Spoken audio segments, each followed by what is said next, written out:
Hey guys, can we please stop talking about Kanye West? Seems as though for the past 2 years we've been talking about Kanye West this, Kanye West that. Guess what happened? You never guess. Not in a million years.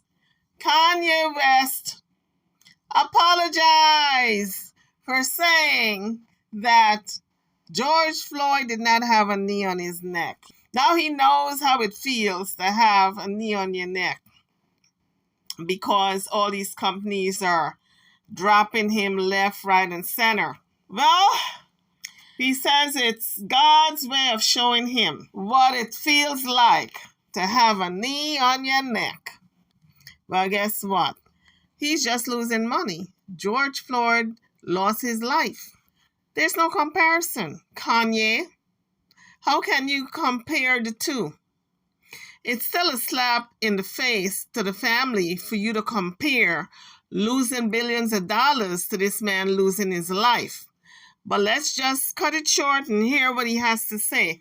Here's the footage. I know how it feels to have turned there because right now God has shown me by what Adidas is doing and by what the media is doing, I know how it feels to have a knee on my neck now.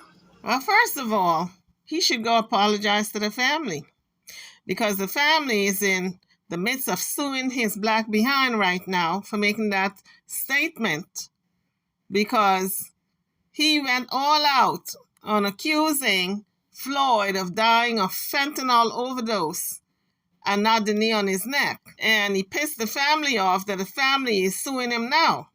So by him losing all that money, all that Adidas money and all that every other company that he's involved with money, he said he lost billions. Now, I guess he's going to lose a couple millions because after George Floyd family gets through with him for defamation of character, he's going to be shelling out some more money. So he better go start right there, apologizing to the family.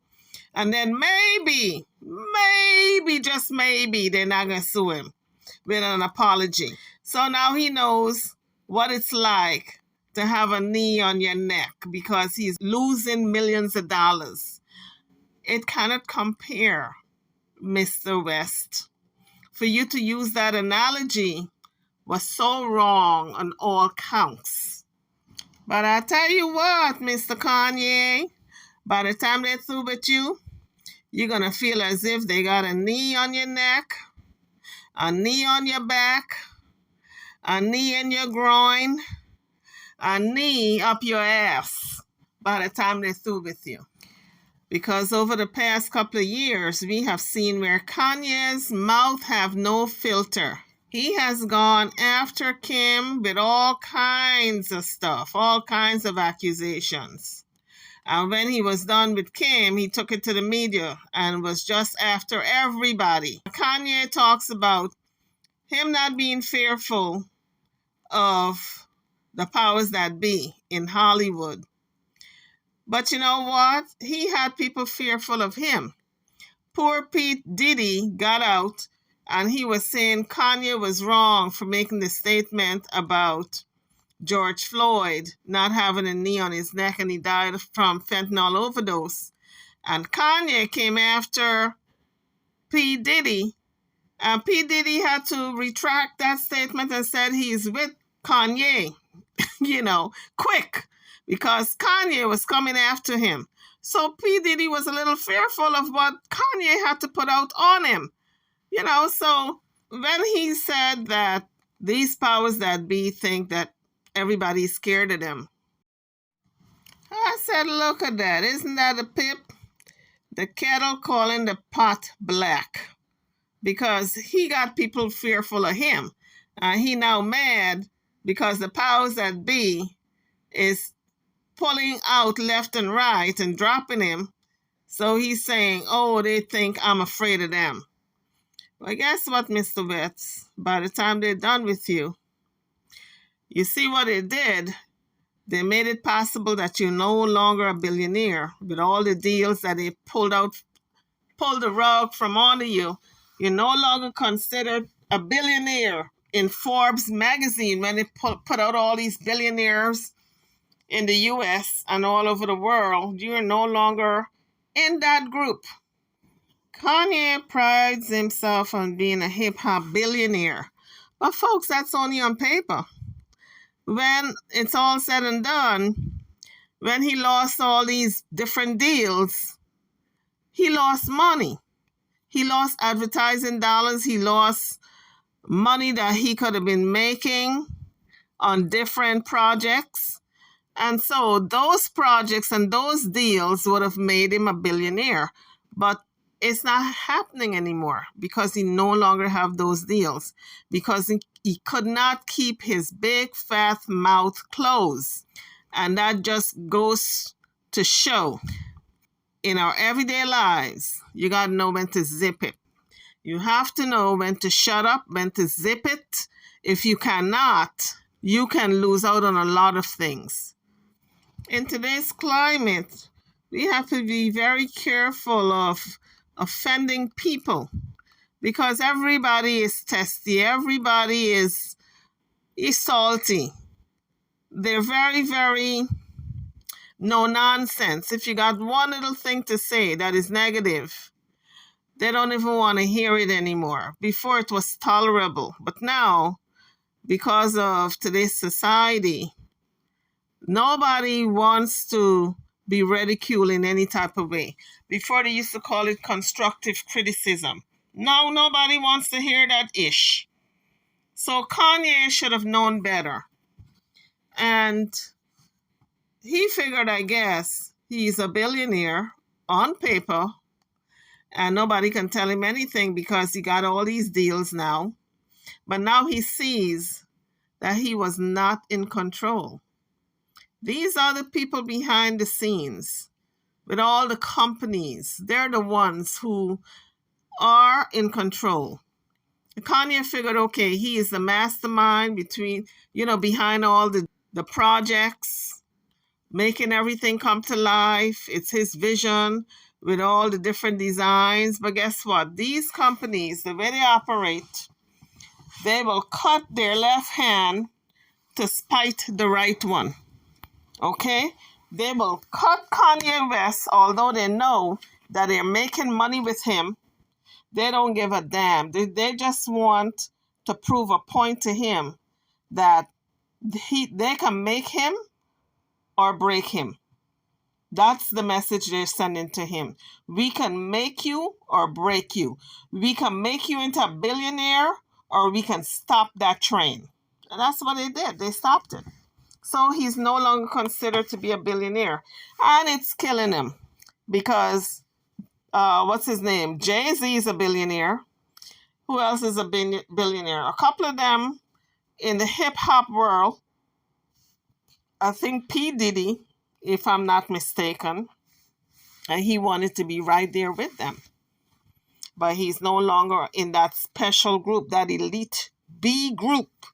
But that happens when you don't have any rain on your mouth. Somebody will rein you in and put a muzzle on that mouth. If you can't control yourself, somebody will.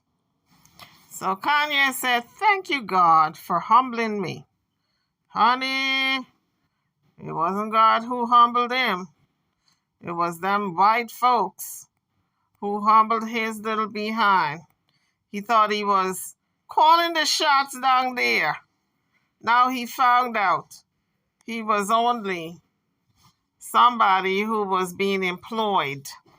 So Kanye was going around for what, a whole 3-4 years now acting crazy and just saying whatever he wanted to say without any consequence, doing whatever he wanted to do.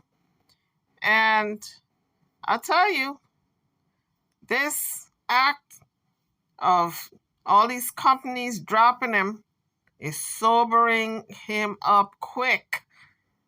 I never seen him act so sane in my life. He talking straight, he looking straight, he ain't looking crazy no more. Although them clothes he had on was kind of strange looking. To all my new subscribers, if you didn't hit that subscribe button by now, just hit it with that index finger. or the pinky finger, but hit it before you leave the page. Now let's hear what he have to say. Turn there because right now God has shown me by what Adidas is doing and by what the media is doing, I know how it feels to have a knee on my neck now. So thank you, God, for humbling me and letting me know how it felt. Because how could the richest black man ever be humbled other than to be made to not be a billionaire? See, Kanye is still talking reckless because I don't know if you ever heard about Mansa Musa, the richest person. Whether you're black, white, orange, pink, or yellow, he was the richest person on planet Earth. So no, Mr. Kanye West, you are not, repeat, you are not the richest black man to ever walk this planet. It was Mansa Musa.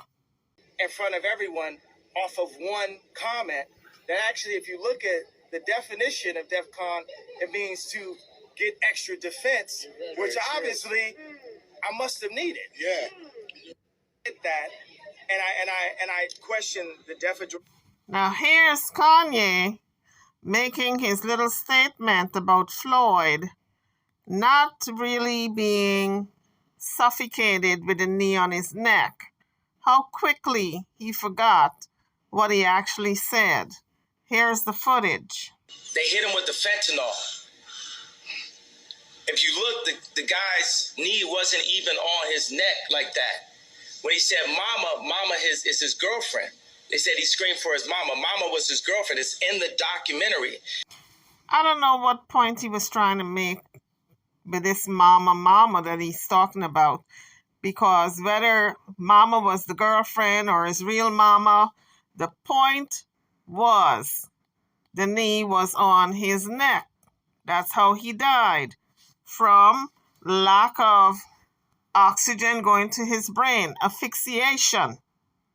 But something that hit me, that me up when I was watching the documentary, and it said they want a tall guy like me. When I looked at that image of him, this tall black dude with the bald head, he reminded me of somebody else. Who do you think he reminded me of? So Kanye was making all kinds of allegations and insinuations. But the point is, he got humbled. He came to a come to Jesus moment. That's what you call that. When everybody was speaking out about what he said about Floyd, about him not dying with a knee on his neck, and he couldn't see what everybody was talking about and what people were so alarmed.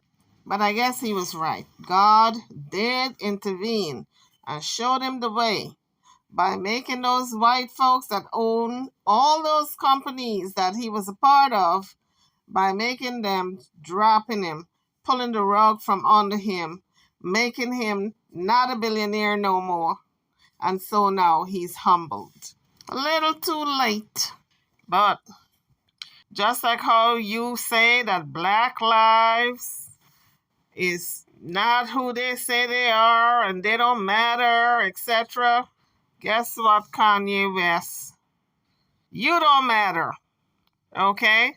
The companies are telling you, you do not matter. So how does it feel? It don't feel too good when the shoe is on the other foot, right?